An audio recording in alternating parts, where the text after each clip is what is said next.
et à chercher le but divin pour ta vie. Ce n'est pas quelque chose qui peut être forcé ou fabriqué. Il vient de l'intérieur de ton âme, un désir profond et non dit pour quelque chose de plus. Ce remuement interne est souvent subtil au début. Il peut apparaître sous forme d'un sentiment d'agitation, du sentiment qu'il manque quelque chose dans ta vie, ou le désir de faire la différence dans le monde. C'est un appel qui t'invite à explorer, à sortir de ta zone de confort et à chercher le sens plus profond qui se cache sous la surface de ta vie quotidienne. Et une fois que tu beguins à écouter, une fois que tu beguins à suivre ce remuement, tu découvriras qu'il te mène à des endroits que tu n'aurais jamais imaginés. Ce remuement interne est le début de ton réveil, un signe que le chemin divin t'appelle. C'est la première piste dans le puzzle de ta vie, une piste qui s'éclaircira à mesure que tu continues à écouter et à répondre. Lorsque tu honores ce remuement, tu honores la sacralité de ton but divin. C'est la première étape sur le chemin qui te mènera à l'accomplissement de ta mission. Être choisi par Dieu vient avec une profonde responsabilité, celle de purifier ton cœur et ton esprit. Le voyage est une transformation, et avant de pouvoir pleinement assumer ton rôle divin, tu dois te débarrasser des couches d'ego qui se sont accumulées au fil du temps. L'ego, la partie de toi qui cherche la validation, le contrôle et la séparation, doit être libérée pour que le vrai soi divin puisse émerger. La purification n'est pas toujours facile.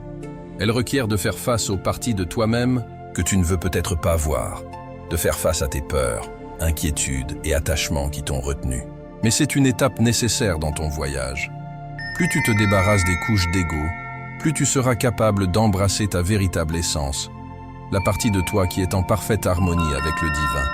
C'est par cette purification que ton cœur devient ouvert et réceptif à l'orientation de Dieu. Le processus de purification est beau, mais défiant. Il vient souvent avec des moments de malaise, car tu es forcé de laisser partir ce qui ne te sert plus. Mais en libérant l'ancien et en ouvrant de l'espace pour le nouveau, tu découvriras que ton véritable pouvoir, tes dons divins et ton but plus grand commencent à émerger. C'est par ce processus que tu deviens la personne que Dieu t'a appelé à être. Et c'est seulement par cette purification que tu peux pleinement entrer dans la vie à laquelle tu étais destiné à vivre. Le chemin du choisi n'est pas exempt de défis. Tu affronteras des moments de lutte intérieure profonde, des moments où ta foi sera testée et des défis qui paraissent insurmontables. Cependant, ces défis ne sont pas des obstacles, ils sont des opportunités de transformation. En faisant face à tes ombres intérieures, tu affrontes les parties de toi-même qui ont besoin de guérison, de croissance et de libération. C'est par ces luttes que tu es façonné dans la personne que tu dois être. Les défis que tu affrontes varieront. Quelques-uns peuvent être externes, des relations difficiles, des problèmes financiers ou des pertes personnelles. D'autres peuvent être internes, le doute de soi, la peur et les croyances limitantes, qui émergent lorsque tu commences à suivre un chemin de but plus grand. Mais chaque défi est une opportunité de croître, de t'élever au-dessus des circonstances et de t'aligner pleinement avec ton appel divin. L'obscurité que tu affrontes n'est pas là pour te briser. Elle est là pour t'ériger en l'instrument d'amour et de service divin que tu étais destiné à être. La transformation par les défis est l'essence du voyage du choisi. Chaque défi que tu affrontes est une opportunité de laisser le vieux et d'entrer dans le nouveau. Tu peux ne pas voir le but derrière chaque défi au moment présent, mais en rétrospective, tu comprendras que ces moments ont été précisément ce qui t'a préparé à ta mission plus grande. Par chaque défi, tu es façonné en la personne qui peut accomplir le plan de Dieu avec amour, grâce et foi inébranlables. Tes dons spirituels sont en train de s'éveiller. Ces dons, soigneusement tissés dans la trame de ton être, ne sont pas aléatoires. Ils sont des outils divinement accordés, conçus pour t'aider à accomplir ton but plus grand. Au début, ils peuvent paraître comme des chuchotements d'intuition, des éclairs d'insight ou des touches douces guidant tes décisions. Mais mesure que tu continues à croître et à embrasser ton rôle de choisi, ces dons deviendront plus prononcés, plus puissants et plus alignés avec le service que tu dois rendre au monde. Ces dons spirituels sont uniques à toi. Quelques-uns peuvent être, avec depuis la naissance, endormis, attendant le moment précis pour émerger. D'autres peuvent s'être développés mesure que tu as commencé à suivre le chemin de la croissance spirituelle. Des dons comme la guérison, l'empathie, la compassion et le discernement émergent au fil du chemin. En t'éveillant à ces capacités, tu peux ressentir un profond sentiment de responsabilité à les utiliser pour le bien plus grand. Et, en fait, c'est le plan divin. Utiliser tes dons au service des autres, aidant à élever et guider ceux qui ont besoin d'aide. Mais t'éveiller à ces dons requiert de l'intentionnalité. Il ne suffit pas de les reconnaître. Tu dois les nourrir, les développer et les mettre en pratique.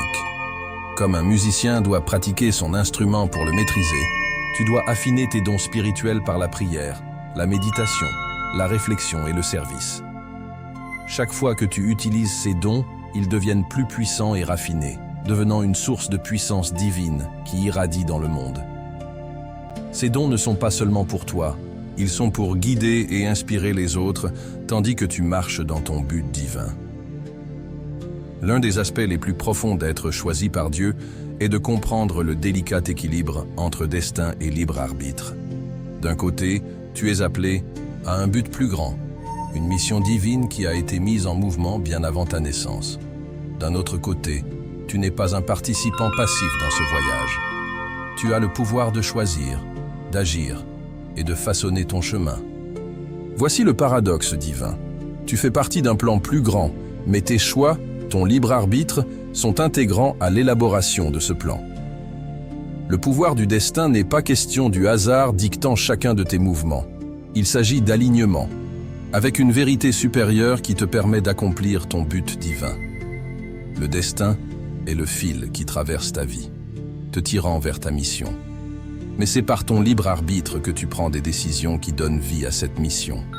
Chaque choix que tu fais, qu'il soit petit ou grand, contribue à l'élaboration de ton but plus grand. La beauté de cela est que tu as la liberté de suivre ce chemin d'une manière qui reflète ta personnalité, tes forces et tes valeurs uniques, tout en restant aligné avec le plan divin. Quand le destin t'appelle à un but plus grand, ton libre arbitre te donne la capacité de co-créer ce destin. Tu n'es pas un pantin du destin.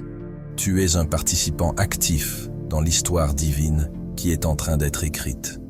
Cela signifie que, même face à l'adversité, tu as le pouvoir de choisir comment répondre. Tu as la capacité de façonner tes pensées, tes actions et tes croyances pour t'aligner plus près avec le plan divin pour ta vie. La combinaison de destin et de libre arbitre crée un profond sentiment de but en marchant le chemin que Dieu a établi devant toi, sachant que tes choix comptent dans le grand dessein. Les choisis ne doivent pas chercher la gloire ou la reconnaissance pour leur service. Ils doivent servir silencieusement, humblement et avec beaucoup d'amour. La véritable puissance du service ne réside pas dans les éloges que tu reçois, mais dans la différence que tu fais dans la vie de ceux autour de toi. Lorsque tu sers avec le cœur ouvert, tu deviens un canal pour l'amour de Dieu, apportant de la lumière dans les coins les plus sombres du monde. Plus tu sers, plus tu t'alignes avec ton but divin, et plus tu accomplis la mission qui t'a été confiée. Le secret final du choisi est l'art de l'offrande. Se livrer à la volonté de Dieu ne signifie pas abandonner ou céder. Cela signifie faire pleine confiance que le divin sait ce qui est le mieux pour toi. C'est de s'ouvrir au contrôle, de libérer le besoin de savoir chaque détail et de faire confiance que le voyage se déroule exactement comme il devrait. L'offrande est l'acte suprême de foi. C'est le point où tu reconnais que ta vie n'est pas à toi. Elle appartient à Dieu et tu marches simplement en harmonie avec son plan. Faire confiance au voyage n'est pas toujours facile, surtout lorsque les choses ne se déroulent pas comme prévu. Il y aura des moments où le chemin ne sera pas clair, où tu te sentiras perdu ou incertain sur le prochain pas. Mais c'est en ces moments d'incertitude que ta foi est le plus profondément testée. Lorsque tu te livres à la volonté de Dieu, tu dis « Je fais confiance que, même dans l'inconnu, tu es avec moi ». Tu fais confiance que chaque rebondissement, chaque défi et triomphe fait partie du plan plus grand pour ta vie.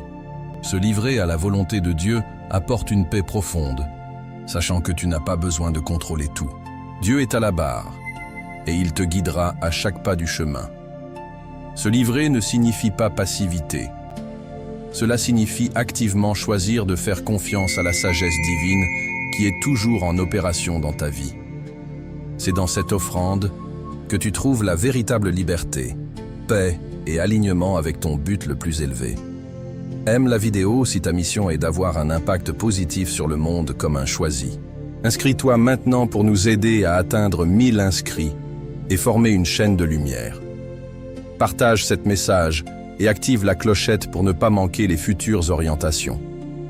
Laisse un commentaire disant « J'accepte ma mission » comme un engagement à ton chemin et à Dieu.